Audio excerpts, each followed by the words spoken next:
अस्सलाम वालेकुम दोस्तों, मैं एडवोकेट मोहम्मद आबाद कुरैशी आज जो टॉपिक लेके आया हूँ वसीयत का लेके आया हूँ। वसीयत के बारे में मैंने एक वीडियो बनाई है जिसका लिंक मैंने डिस्क्रिप्शन में लगा दिया है। अगर आप वसीयत के बारे में समझना चाहते हैं तो आप उस वीडियो को देखिए।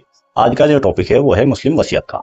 एक मुस्लिम जो है जब वसीयत करता है तो उन्हें किन किन बातों का ध्यान रखना है जिससे उसकी वसीयत आगे जाके चैलेंज ना हो, और अगर चैलेंज भी हो तो वो निरस्त ना हो। इसी टॉपिक के बारे में पूरा अच्छी तरह बताया गया है, समझाया गया है कि मुस्लिम को वसीयत करते हुए किन किन बातों का खास तौर से ध्यान रखना है जिससे उसकी वसीयत को आगे जाके फ्यूचर में किसी तरह की भी कोई दिक्कत नहीं हो।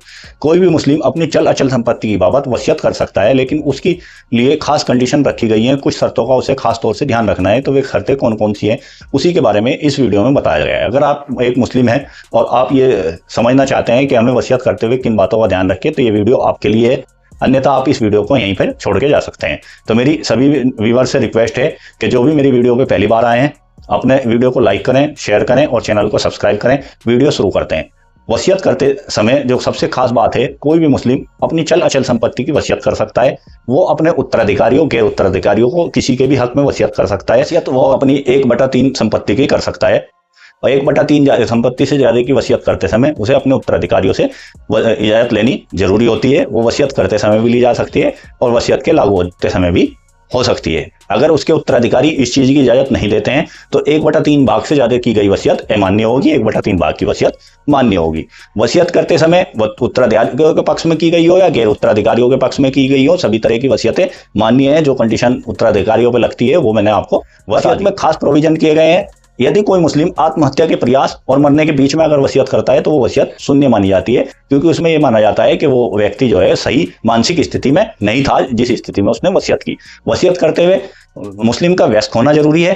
भारतीय व्यस्कता अधिनियम के अनुसार 18 वर्ष की आयु पूर्ण होनी जरूरी है। वह मानसिक रूप से स्वस्थ होना चाहिए जब वह वसीयत कर रहा हो, और जिसके भी पक्ष में वसीयत की जा रही हो उसका अस्तित्व में होना जरूरी है। अगर वो अस्तित्व में नहीं है, गर्भ में बच्चा है, तो 6 महीने के अंदर वो पैदा हो जाना चाहिए। अगर वो 6 महीने के अंदर पैदा नहीं होता है तो वसीयत मान्य नहीं होगी, उसके पक्ष में बाकी जो कि तू मान्य होगी। और वसीयत करते समय वसीयत में कोई भी शर्त नहीं जोड़ी जाएगी। यदि वसीयत करते हुए उसमें कोई शर्त जोड़ी जाती है तो वह शर्त मान्य नहीं होगी, क्योंकि मुस्लिम वसीयत में कोई शर्त नहीं होती।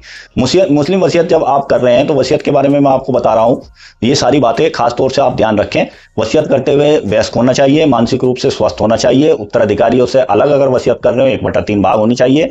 इससे ज्यादा की अगर कर रहे हो तो अपने उत्तराधिकारियों से सहमति होनी चाहिए। यदि किसी के 3, 4, 5, 6 पुत्र हैं, अगर वो एक पुत्र के हक में वसीयत कर रहा है तो बाकी जो उत्तराधिकारी हैं उनकी सहमति आवश्यक है। उस 1/3 भाग से ज्यादा की अगर कोई वसीयत कर रहा है तो वसीयत शून्य होगी, 1/3 भाग की मान्य होगी।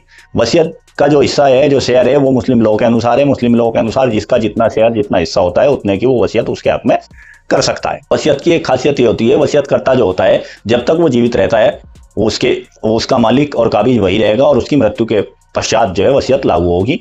अगर उसमें कोई इस तरह की कंडीशन लगती है कि भविष्य में मेरे मरने के इतने साल बाद लागू होगी तो वह जो है शून्य वसीयत होगी, वह वसीयत मान्य नहीं होगी। इस तरह की कंडीशन मान्य नहीं होगी। खास तौर से कहना यह है कि मुस्लिम वसीयत में कोई कंडीशन मान्य नहीं हो। मुस्लिम वसीयत के लिए ऐसे कौन कौन से कागज चाहिए?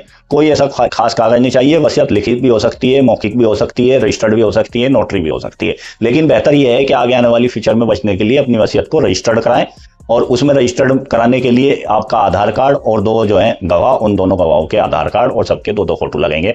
वसीयत करते हुए एक चीज का खास ख्याल रखें, जिस भी प्रॉपर्टी की आप वसीयत कर रहे हैं उसे बिल्कुल क्लियर मेंशन कर दें, जिससे वो बिल्कुल क्लियरिटी उसकी समझ में आ जाए। आपके पास 3, 4, 5, 7 प्रॉपर्टी है और उनकी सबकी वसीयत कर रहे हैं आप, तो उसका पूरा बिल्कुल क्लियरिटी खोल दें, जिससे उसे पढ़ने में बाद में आपके समझ में आई ये कौन सी वसीयत है।